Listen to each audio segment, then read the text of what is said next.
എന്താണ് പറയേണ്ടത്?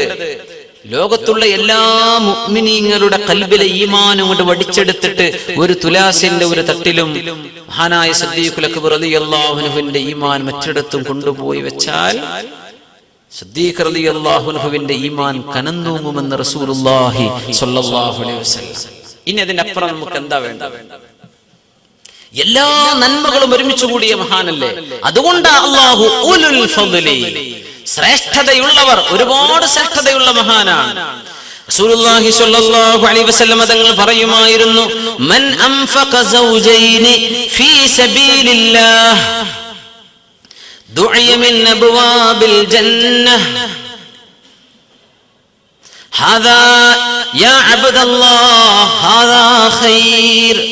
മൻ അൻഫഖ സൗജൈനി, രണ്ടു ഇനം വസ്തുക്കൾ ആരെങ്കിലും അല്ലാഹുവിന്റെ മാർഗത്തിൽ സ്വതക്ക ചെയ്താൽ, ദാനധർമ്മം ചെയ്താൽ, രണ്ട് തരമെന്ന് അന്ന് സ്വർണവും വെള്ളിയുമാണ്, ദീനാറും ദിർഹമുമാണ്. രണ്ടും വെള്ളി നാണയങ്ങൾ ദാനം ചെയ്യുന്നവരുണ്ട്, സ്വർണ്ണ നാണയം കൊടുക്കുന്നു. പക്ഷെ സ്വർണ്ണ നാണയങ്ങൾ വളരെ വിലപ്പെട്ടതല്ലേ. ഇത് രണ്ടും സ്വതക്ക ചെയ്യുന്ന ആളുകൾ അല്ലാഹുവിന്റെ മാർഗത്തിൽ സ്വതക്ക ചെയ്താൽ ദുഇയ മിൻ അബ്വാബിൽ ജന്നഹ്, സ്വർഗ്ഗത്തിന്റെ കവാടങ്ങളിൽ നിന്ന് വിളി വരും. സ്വഹീഹുൽ ബുഖാരി മുസ്ലിം റിപ്പോർട്ട് ചെയ്തിട്ടുള്ള ഹദീസ്. സ്വർഗ്ഗത്തിന്റെ കവാടങ്ങളിൽ നിന്ന് വിളിക്കും, യാ അബ്ദല്ലാഹ് ഹാദാ ഖൈർ, അല്ലാഹുവിന്റെ ദാസനെ നിങ്ങൾ ഇങ്ങോട്ട് വന്നോളൂ, ഈ വാതിലാണ് നിങ്ങൾക്ക് ഖൈർ, ഇതിലെ പോരിൻ, ഇതിലെ വരിൻ എന്ന് അല്ലാഹുവിന്റെ മലക്കുകൾ വിളിച്ചുകൊണ്ടിരിക്കുന്നു സ്വതക്ക ചെയ്യുന്ന ആളുകളെ. അല്ലാഹു ഭാഗ്യം നമുക്ക് നൽകുമാറാകട്ടെ. فمن كان من أهل الصلاة دعي من باب الصلاة, നിസ്കാരം ധാരാളമായി നിലനിർത്തുന്ന ആളുകളാണെങ്കിൽ അവരെ അല്ലാഹുവിന്റെ മലക്കുകൾ മിൻ ബാബിസ് സ്വലാ, നിസ്കാരത്തിന്റെ വാതിൽ, അവിടെ തന്നെ സ്വർഗ്ഗത്തിന്റെ 8 വാതിലുകൾക്ക് പേരുകളുണ്ടല്ലോ. നിസ്കാരക്കാർക്ക് ഒരുപാട് സുന്നത്ത് നിസ്കരിക്കുന്ന ആളുകൾ, അവരെ വിളിക്കും മലക്കുകൾ, യാ അബ്ദല്ലാഹ് ഹാദാ ഖൈർ, ഇങ്ങോട്ട് വരിൻ, നിങ്ങൾക്ക് ഇതിലെ പോകാം എന്ന് അല്ലാഹുവിന്റെ മലക്കുകൾ വിളിക്കും നിസ്കാരക്കാരെ. റസൂലുള്ളാഹി സ്വല്ലല്ലാഹു അലൈഹി വസല്ലം പറയാണ്, ومن كان من أهل الجهاد دعي من باب الجهاد, അല്ലാഹുവിന്റെ മാർഗത്തിൽ ധർമ്മസമരത്തിന് പോയ ആളുകളെ ജിഹാദിന്റെ വാതിലിലൂടെ അല്ലാഹുവിന്റെ മലക്കുകൾ വിളിച്ചു പറയും, ഇതിലെ വരുന്നെന്ന് അല്ലാഹുവിന്റെ മലക്കുകൾ അവരെ ആനയിക്കും. ومن كان من أهل الصدقة دعي من باب الصدقة, നേരത്തെ പറഞ്ഞ പോലെ സൗജൈൻ, 2 വിഭാഗം സമ്പത്തും കൊടുത്തു, അങ്ങനെയൊന്നും കൊടുത്തിട്ടില്ല, പക്ഷെ സ്വതക്ക ചെയ്തിട്ടുള്ള ആളാണ്. സ്വതക്കയുടെ കവാടത്തിൽ നിന്നും അവർക്ക് വിളി വരും, ദുഇയ മിൻ ബാബിസ് സ്വദഖ. റസൂലുള്ളാഹി സ്വല്ലല്ലാഹു അലൈഹി വസല്ലം സ്വർഗ്ഗത്തെ വിവരിച്ചുകൊണ്ടിരിക്കുകയാണ്. വമൻ കാന മിൻ അഹ്ലിസ് സിയാം, ധാരാളമായി സുന്നത്ത് നോമ്പ് നോൽക്കുന്ന ആളുകളാണെങ്കിൽ ദുഇയ മിൻ ബാബിസ് സിയാം വബാബിർ റയ്യാൻ, റയ്യാൻ എന്ന കവാടത്തിലൂടെയും നോമ്പുകാർക്ക് പ്രത്യേകമായിട്ടുള്ള മറ്റു കവാടങ്ങളിലൂടെയും അല്ലാഹുവിന്റെ മലക്കുകൾ അവരെ വിളിച്ചിങ്ങനെ ആനയിക്കും. ഇത് പറഞ്ഞപ്പോ ഫഖാല അബൂബക്കർ സിദ്ദീഖ് റളിയല്ലാഹു അൻഹു, സിദ്ദീഖ് റളിയല്ലാഹു അൻഹു ചോദിച്ചു, മാ അലാ ഹാദല്ലദീ യുദ്ആ മിൻ തിൽക്കൽ അബ്വാബ് മിൻ ദറൂറ, മാ അലാ ഹാദല്ലദീ യുദ്ആ മിൻ തിൽക്കൽ അബ്വാബ് മിൻ ദറൂറ. നബിയേ സ്വല്ലല്ലാഹു അലൈഹി വസല്ലം, ഒരാളെ ഒരു വാതിലിലൂടെയാണ് വിളിക്കപ്പെടുന്നതെങ്കിൽ ഒരു പ്രയാസമില്ല, അയാൾക്ക് അതിലങ്ങോട്ട് പോയാൽ മതിയല്ലോ. പക്ഷേ യാ റസൂലല്ലാഹ് ഫഹൽ യുദ്ആ മിൻഹാ കുല്ലിഹാ അഹദുൻ യാ റസൂലല്ലാഹ്, ഈ എല്ലാ അമലുകളും ചെയ്ത ആളുകളോട് എല്ലാ മലക്കുകളും ഇതിലെ വരിൻ എന്ന് വിളിക്കുമോ നബിയേ? ഇതൊക്കെ ചെയ്ത ആൾക്കാരാവുമ്പോ എല്ലാ മലക്കുകളും വിളിക്കൂലേ, എല്ലാ വാതിലിന്റെ മലക്കുകളും വിളിക്കൂലേ, ഇതിലെ വരി, അപ്പൊ എന്താകും എന്ന് മഹാനായ സിദ്ദീഖുൽ അക്ബർ റളിയല്ലാഹു അൻഹു. നമ്മളൊക്കെ ഏതെങ്കിലും ഒരു വാതിലിലൂടെ അങ്ങോട്ട് ചെന്ന് കിട്ടിയാൽ എന്ന് കൊതിച്ചു പോകുന്നവരാണ്. അള്ളാഹു നമുക്ക് അങ്ങോട്ട് എത്തിച്ചു തരുമാറാകട്ടെ.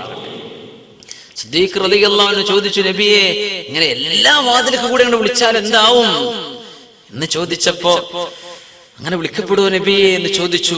ഖാല നഅം, അങ്ങനെയുണ്ട്. ചില ആൾക്കാരെ എല്ലാ വാതിലിന്റെയും മലക്കുകൾ വന്ന് ആനയിച്ചു കൊണ്ടുപോകേണ്ടി വരി എന്ന് പറഞ്ഞിട്ട്, നഅം വഅർജു അൻ തകൂന മിൻഹും യാ അബൂബക്കർ, അബൂബക്കർ സിദ്ദീഖ് തങ്ങളെ നിങ്ങൾ അങ്ങനെ വിളിക്കപ്പെടുന്ന ആളാകണം എന്ന് ഞാൻ ആഗ്രഹിച്ചു പോയിട്ടുണ്ടെന്ന് റസൂലുള്ളാഹി സ്വല്ലല്ലാഹു അലൈഹി വസല്ലം. സിദ്ദീഖ് റളിയല്ലാഹു അൻഹു സംബന്ധിച്ചുള്ള അങ്ങനെയാണ്. സ്വർഗത്തിലേക്ക് പോകുമെന്ന് ഉറപ്പ്. പക്ഷെ എല്ലാ വാതിലിൽ നിന്നും ഇൻവിറ്റേഷൻ വരും, ഇങ്ങോട്ട് വരിക, എല്ലാ വാതിലൂടെയും കയറി ഇറങ്ങും സിദ്ദീഖ് റളിയല്ലാഹു അൻഹു എന്ന് റസൂലുള്ളാഹി സ്വല്ലല്ലാഹു അലൈഹി വസല്ലം റവാഹുൽ ബുഖാരി വ മുസ്ലിം, സ്വഹീഹുൽ ബുഖാരി മുസ്ലിമും ഒത്തു റിപ്പോർട്ട് ചെയ്തിട്ടുള്ള ഹദീസാണ്. ഇങ്ങനത്തെ ഒരു മഹാനാണ് സിദ്ദീഖ് റളിയല്ലാഹു അൻഹു. സ്വഹീഹ് മുസ്ലിമിൽ ഒരു അത്ഭുതകരമായ ഹദീസ് ഉണ്ട്. മഹാനായ അബൂ ഹുറൈറ റളിയല്ലാഹു അൻഹു റിപ്പോർട്ട് ചെയ്തിട്ടുള്ള ഹദീസ്. ആ ഹദീസ് ഇങ്ങനെയാണ്. റസൂലുള്ളാഹി സ്വല്ലല്ലാഹു അലൈഹി വസല്ലം ഒരു ദിവസം ചോദിച്ചു, മൻ അസ്ബഹ മിൻകുമുൽ യൗമ സ്വായിമ, നിങ്ങളിൽ ഇന്ന് സുന്നത്ത് നോമ്പ് അനുഷ്ഠിച്ചിട്ടുള്ള ആളുകൾ ആരെങ്കിലും ഉണ്ടോ? ആരെങ്കിലും ഇന്ന് സുന്നത്ത് നോമ്പ് നോറ്റിട്ടുണ്ടോ എന്ന് ചോദിച്ചു. ഫഖാല അബൂബക്കർ സിദ്ദീഖ് റളിയല്ലാഹു അൻഹു, സിദ്ദീഖ് റളിയല്ലാഹു അൻഹു പറഞ്ഞു, അന യാ റസൂലല്ലാഹ്, ഞാൻ ഇന്ന് നോമ്പുകാരനായിരുന്നു. തങ്ങൾ ഉടനെ ചോദിച്ചു, ഫമൻ തബിഅ മിൻകുമുൽ യൗമ ജനാസ, ഇന്ന് ഒരു മയ്യിത്തിന്റെ ജനാസയിൽ സംബന്ധിച്ചിട്ടുള്ള ആരെങ്കിലും ഈ കൂട്ടത്തിലുണ്ടോ? ആരുമില്ല. അന യാ റസൂലല്ലാഹ്, സിദ്ദീഖ് റളിയല്ലാഹു അൻഹു, ഞാൻ നബിയെ ഇന്നൊരു ജനാസ അനുകരിച്ചിട്ടുണ്ട്. മൻ അത്അമ മിൻകുമുൽ യൗമ മിസ്കീന, ഒരു പാവപ്പെട്ട മിസ്കീനായ മനുഷ്യനെ ഇന്ന് ഭക്ഷിപ്പിച്ച ആരെങ്കിലും ഈ കൂട്ടത്തിലുണ്ടോ? ആരുമില്ല. അന യാ റസൂലല്ലാഹ്, ഞാൻ ഇന്നൊരു മിസ്കീനിന് ഭക്ഷണം കൊടുത്തു എന്ന് സിദ്ദീഖ് റളിയല്ലാഹു അൻഹു. ഇതൊക്കെ നടന്നു. സുബഹി നിസ്കരിച്ച് വരുന്ന സമയത്ത് ഇതൊക്കെ അത്ഭുതകരമായ ഒരു സംഭവം നടന്നു. അങ്ങനെ നബി തങ്ങൾ ചോദിച്ചു, മൻ ആദ മിൻകുമുൽ യൗമ മരീള, ഇന്ന് ഒരു രോഗിയെ പോയി സന്ദർശിച്ച ആരെങ്കിലും ഉണ്ടോ? അന യാ റസൂലല്ലാഹ്, അതും സിദ്ദീഖ് റളിയല്ലാഹു അൻഹു, ഞാൻ പോയിട്ടുണ്ട് നബിയെ. രോഗിയെ സന്ദർശിച്ചു, മിസ്കീന് ഭക്ഷണം കൊടുത്തു, ജനാസയെ അനുഗമിച്ചു, നോമ്പ് നോക്കുകയും ചെയ്തു. സുബ്ഹാനല്ലാഹ്. റസൂലുള്ളാഹി സ്വല്ലല്ലാഹു അലൈഹി വസല്ലം തങ്ങൾ അന്നേരം പറഞ്ഞു, മജ്തമഅന ഫിംറിഇൻ ഇല്ലാ ദഖലൽ ജന്ന, ഈ ഗുണങ്ങൾ ഒരു മനുഷ്യനിൽ ഒരുമിച്ച് കൂടിയാൽ ആ മനുഷ്യൻ സ്വർഗ്ഗത്തിലേക്ക് പോകുന്ന ആൾ തന്നെ എന്ന് റസൂലുള്ളാഹി സ്വല്ലല്ലാഹു അലൈഹി വസല്ലം. ഈ ഭാഗ്യങ്ങൾ മുഴുവനും കിട്ടിയ മഹാനാണ് മഹാനായ സിദ്ദീഖുൽ അക്ബർ റളിയല്ലാഹു അൻഹു. തങ്ങൾ ചോദിച്ചു, അങ്ങനെയാണ് ചില നേരത്ത് തങ്ങൾ ചില ഇൻസ്റ്റന്റ് പ്രൈസുകൾ പ്രഖ്യാപിക്കും. അങ്ങനെയാണ് തങ്ങൾ ചോദിക്കുക, ആർക്കെങ്കിലും എന്തെങ്കിലും ചോദിക്കാനുണ്ടോ? അപ്പൊ ചില സഹാബികൾ പറയും, നിങ്ങൾക്കത് കിട്ടി, പിന്നെ സമയം കഴിഞ്ഞിട്ട് പിന്നെ കിട്ടില്ല. ചില സമയങ്ങളിൽ അങ്ങനെ ഒരു പ്രത്യേകത ഉണ്ട്. ആ ഭാഗ്യം സിദ്ദീഖ് റളിയല്ലാഹു അൻഹു ശരിക്കും കിട്ടി. ഒരുപാട് സംഭവങ്ങളുണ്ട്. ഒരുപാട് നന്മയിലേക്ക് ഇങ്ങനെ മുൻകടക്കുന്ന ഒരാൾ.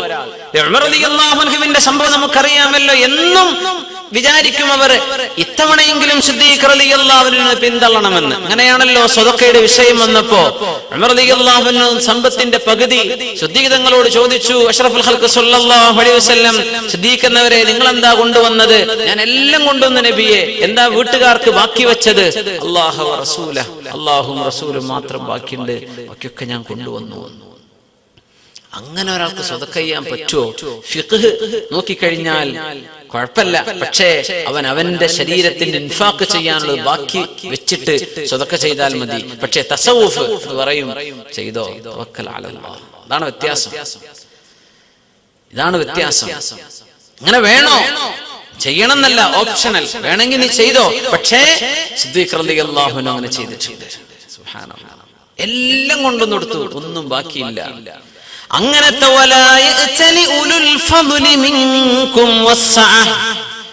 ഹബീബായ റസൂലുള്ളാഹി സ്വല്ലല്ലാഹു അലൈഹി വസല്ലം വഫാത്താകാനിരിക്കുമ്പോ തങ്ങൾ പോലും പറഞ്ഞു പോയി, സിദ്ദീഖ് റളിയല്ലാഹു അൻഹുവിനെ എന്റെ ശേഷം എന്റെ ഒരു പിൻഗാമിയായിട്ട് പ്രഖ്യാപിച്ച് എഴുതി വെക്കണമെന്ന് ഞാൻ കൊതിച്ചു പോകുന്നുണ്ട്. പക്ഷേ ഞാനത് ചെയ്യുന്നില്ല. അങ്ങനെ വന്നാൽ തങ്ങൾ പറഞ്ഞതുകൊണ്ട് നമുക്ക് സിദ്ദീഖ് തങ്ങൾ പിൻഗാമിയാകട്ടെ എന്ന് വരില്ലേ? അത് വേണ്ട. തങ്ങളെ പറഞ്ഞു, സിദ്ദീഖ് റളിയല്ലാഹു അൻഹു വേണ്ട എന്ന് അല്ലാഹു പറയുമോ? മുഅ്മിനീങ്ങൾ പറയുമോ? എഴുതി വെക്കേണ്ട ആവശ്യമില്ലല്ലോ എന്ന് റസൂലുള്ളാഹി സ്വല്ലല്ലാഹു അലൈഹി വസല്ലം. ഒരു മഹദി നബിതങ്ങളോട് വന്ന് ചോദിച്ചു സ്വല്ലല്ലാഹു അലൈഹി വസല്ലം, നബിതങ്ങളെ എനിക്ക് ചില കാര്യങ്ങൾ അങ്ങയോട് ചോദിക്കാനുണ്ട്. അപ്പോ റസൂലുള്ളാഹി സ്വല്ലല്ലാഹു അലൈഹി വസല്ലം തങ്ങൾ പറഞ്ഞു, നിങ്ങൾ പിന്നെ വരി എന്ന് പറഞ്ഞു. അപ്പൊ അവര് ചോദിച്ചു, യാ റസൂലല്ലാഹ് സ്വല്ലല്ലാഹു അലൈഹി വസല്ലം, ഞാൻ പിന്നെ വരുമ്പോ അങ്ങയെ കണ്ടില്ലെങ്കിലോ? അവരുദ്ദേശിച്ചത് അങ്ങ് വഫാത്തായി പോയാൽ അങ്ങയുടെ കാലശേഷം ഞാൻ എങ്ങനെ സമീപിക്കും? എന്റെ കാലശേഷം അബൂബക്കർ സിദ്ദീഖ് റളിയല്ലാഹു അൻഹുവിന്റെ അടുത്ത് നിങ്ങൾ പോയാൽ മതി. അങ്ങനെ വളരെ മനോഹരമാണ് സിദ്ദീഖുൽ അക്ബർ റളിയല്ലാഹു അൻഹുവിന്റെയും ഹബീബായ റസൂലുള്ളാഹി സ്വല്ലല്ലാഹു അലൈഹി വസല്ലം തങ്ങളുടെയും ജീവിതം. അങ്ങനെയാണ്. ഒരിക്കൽ ഉമർ റളിയല്ലാഹു അൻഹുവിന്റെയും സിദ്ദീഖ് റളിയല്ലാഹു അൻഹുവിന്റെയും ചെറിയൊരു പിണക്കം, കൂട്ടുകാരല്ലേ, സമപ്രായക്കാരല്ലേ, അഭിപ്രായ വ്യത്യാസങ്ങൾ ഉണ്ടായി. അങ്ങനെ അബൂബക്കർ സിദ്ദീഖ് റളിയല്ലാഹു അൻഹു ഉമർ തങ്ങളുടെ അടുത്ത് ചെന്നിട്ട് പറഞ്ഞു, ഉമർ തങ്ങളെ എനിക്ക് മാപ്പാക്കി തരണം, ക്ഷമിക്കണമെന്ന് പറഞ്ഞു. അപ്പോ ഉമർ റളിയല്ലാഹു അൻഹു കൂട്ടാക്കിയില്ല. സിദ്ദീഖ് റളിയല്ലാഹു അൻഹു സങ്കടം വന്നു. എങ്ങോട്ട് പോകും? അതാ റസൂലുള്ളാഹി സ്വല്ലല്ലാഹു അലൈഹി വസല്ലം, റസൂലുള്ളാഹി സ്വല്ലല്ലാഹു അലൈഹി വസല്ലം തങ്ങൾ ചോദിച്ചു, സിദ്ദീഖ് എന്നവരെ എന്തെങ്കിലും പോകുന്നത്? വിവരം പറഞ്ഞു, നബിയെ സ്വല്ലല്ലാഹു അലൈഹി വസല്ലം, ഞാൻ ഉമർ തങ്ങളുടെ അടുത്ത് ചെന്നിട്ട് ഇങ്ങനെ ചോദിച്ചു മാപ്പാക്കി തരാൻ, പക്ഷേ അവര് കൂട്ടാക്കിയില്ല, പിണങ്ങിയിരിക്കുകയാണ്. അപ്പൊ ഞാൻ പിന്നെ തങ്ങളുടെ അടുത്തേക്കാണ് പോന്നു. അങ്ങനെ ഇരിക്കുമ്പോ അപ്പൊ ഉമർ തങ്ങൾക്ക് അപ്പോഴേക്കും മനംമാറ്റം വന്നു. സുബ്ഹാനല്ലാഹ്. ഉമർ റളിയല്ലാഹു അൻഹു നേരെ സിദ്ദീഖ് തങ്ങളുടെ വീട്ടിൽ പോയി. അസമ്മ അബൂബക്കർ തങ്ങൾ വീട്ടിലുണ്ടോ എന്ന് ചോദിച്ചു. അപ്പൊ വീട്ടുകാർ പറഞ്ഞു ഇല്ല. ഉമർ തങ്ങളും പോന്നു, ഞാൻ റസൂലുള്ളാഹിന്റെ അടുത്തേക്ക് പോകട്ടെ. റസൂലുള്ളാഹി സ്വല്ലല്ലാഹു അലൈഹി വസല്ലം തങ്ങളുടെ അടുത്തേക്ക് ഉമർ റളിയല്ലാഹു അൻഹു. ഉമർ തങ്ങൾ വന്നപ്പോ അല്ലാഹുവിന്റെ ഹബീബിന്റെ സ്വല്ലല്ലാഹു അലൈഹി വസല്ലം മുഖം കണ്ട് ചുവക്കാൻ തുടങ്ങി. അബൂബക്കർ റളിയല്ലാഹു അൻഹു പേടി തോന്നി, പടച്ചോനെ എന്തെങ്കിലും അല്ലാഹുവിന്റെ റസൂലിന് വിഷമണ്ടായ ഒരു വാക്ക് വന്നു പോകുമോ?